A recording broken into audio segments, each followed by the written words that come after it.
चीनी जो थे, चीनी कौम, आप चाइनीज आपको आज नजर आते हैं, ये मशहूर थे एक भंग पीकर, अफीम पीकर बेहोश पड़े रहने वाली कौम।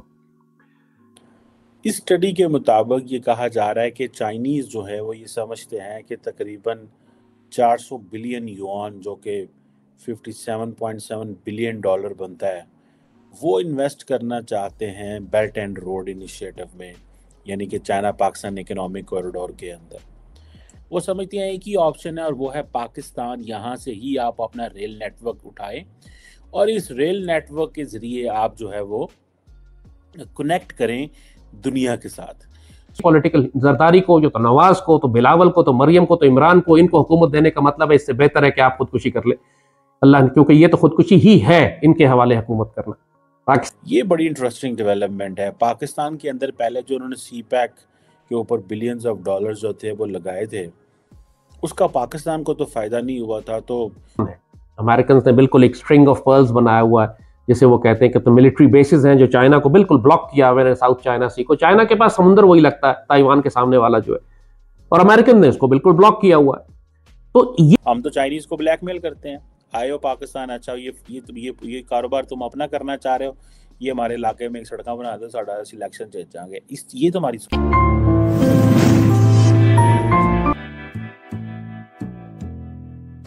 एक स्टडी सामने आई है और ये स्टडी बेसिकली चाइना का एक एरिया सिंकियांग, वहाँ पे ये उगर ऑटोनोमस रीजन इसे बोलते हैं, वहाँ पे स्टेट ओन्ड जो है अदारों ने की है, चाइना रेलवे ने की है ये, और एक डिज़ाइन इंस्टीट्यूट ग्रुप है उसने ये स्टडी की है।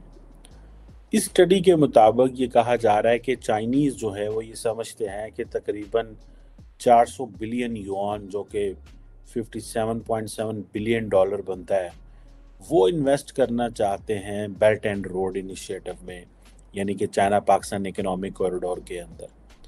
ये बड़ी इंटरेस्टिंग डेवलपमेंट है। पाकिस्तान के अंदर पहले जो उन्होंने सी पैक के ऊपर बिलियंस ऑफ डॉलर्स जो थे वो लगाए थे, उसका पाकिस्तान को तो फ़ायदा नहीं हुआ था। तो लोग कहते थे शायद चाइनीज़ गुजरेंगे और पाकिस्तानी जो हैं वो चाइनीज़ को बस चाय पिलाएंगे, खाना खिलाएंगे, ढाबे खोलेंगे और उनके टायरों के पंक्चर लगाएंगे और यही करेंगे। हमने ये समझा था कि हम इन्वेस्टमेंट आएगी, एक्सपोर्ट होगी, चीज़ें बेहतर होंगी। अब ये एक बेसिकली ये जो असेसमेंट आई है, ये असेसमेंट बड़ी इंपॉर्टेंट समझी जा रही है। इससे पहले मैं आपको बताता चलूँ कि अभी लास्ट मंथ ही चाइना ने $2 बिलियन का लोन पाकिस्तान को जो एक्सटेंड किया है, और पाकिस्तान ने को $1.3 बिलियन का जो लोन है उसकी रीफाइनेंसिंग की है चाइना से, और पाकिस्तान ने रिसेंटली $700 मिलियन का चाइना डेवलपमेंट बैंक से एक लोन भी लिया है। सो हमने चाइना से लोन लिए हुए हैं, जो बायलैटरल ट्रेड और वो कोई इतनी इम्पोर्टेंट नहीं है, लेकिन ये जो एंगल है चाइनीज़ का, इस एंगल को समझने की ज़रूरत है।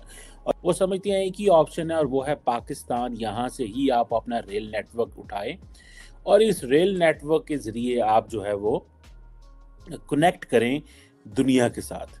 सो अगर फॉर एग्ज़ाम्पल चाइनीज़ ये जो इलाके हैं चाइना के, जिसको वो बेसिकली चाइनीज़ एक टर्म देना चाहते हैं न्यू सिल्क रोड, पाकिस्तान की इसके लिए बड़ी वैल्यू है, लेकिन क्या पाकिस्तान की कैपेबिलिटी नहीं है।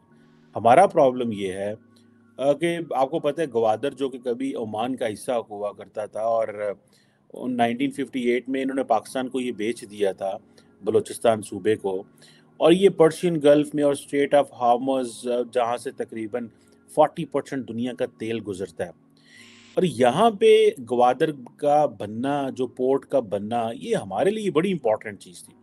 अब चाइना का मैप देखें, हमने तो सारी अपनी अहमियत का सत्यानाश मार लिया है ना जी। स्टार्टिंग फ्रॉम बीजिंग, हम तो चाइनीज़ को ब्लैकमेल करते हैं, आए हो पाकिस्तान, अच्छा ये कारोबार तुम अपना करना चाह रहे हो, ये हमारे इलाके में एक सड़क बना दो, साढ़ा सिलेक्शन चल जाएंगे। ये तुम्हारी चीनी जो थे, चीनी कौम, आप चाइनीज आपको आज नजर आते हैं, ये मशहूर थे एक भंग पीकर, अफीम पीकर बेहोश पड़े रहने वाली कौम। दुनिया ने चाइना को ब्लॉकेड करके रखा हुआ था, चाइना पे सैंक्शंस थी, चाइना के साथ कोई ताल्लुकात दुनिया के मुल्क, मगरबी दुनिया तो बनाती ही नहीं थी। तो पाकिस्तान वाहिद रूट था चाइना का दुनिया से, बाहर की दुनिया से राब्ता रखने का। पाकिस्तान इंटरनेशनल एयरलाइंस दुनिया की वाहिद इंटरनेशनल एयरलाइन थी जो बीजिंग चाइना जाया करती थी। और उस वक्त चाइनीज को जो दुनिया से इंडस्ट्रीज सीखनी थी, टेक्नोलॉजी सीखनी थी, वो पाकिस्तान आया करते थे। पाकिस्तान के रास्ते वो चीज़ों को सीखा करते थे। यानी उस वक्त अयूब खान के दौर की इंडस्ट्रियलाइजेशन थी, चेयरमैन चू एन लाई, यानी इमेजिन करें कि उनके लीडरशिप और प्राइम मिनिस्टर और तमाम बड़े बड़े लोग लाहौर में आकर बटाला इंजीनियरिंग में सीखा करते थे कि इंजीनियरिंग इंडस्ट्री लगाई कैसे जाती है। इमेजिन करें, ये सब पाकिस्तान 50s और 60s में चीनियों को सिखा रहा था कि क्या करना है। अमेरिकन ने बिल्कुल एक स्ट्रिंग ऑफ पर्ल्स बनाया हुआ है, जिसे वो कहते हैं कि तो मिलिट्री बेसिस हैं जो चाइना को बिल्कुल ब्लॉक किया हुआ है साउथ चाइना सी को। चाइना के पास समुद्र वही लगता है, ताइवान के सामने वाला जो है, और अमेरिकन ने उसको बिल्कुल ब्लॉक किया हुआ है। तो ये सबसे बड़ी वल्नरेबिलिटी है चाइना की कि उसके पास अपना सामान एक्सपोर्ट करने के लिए जो समुद्री रास्ता है उस पर अमेरिकन बैठे हुए।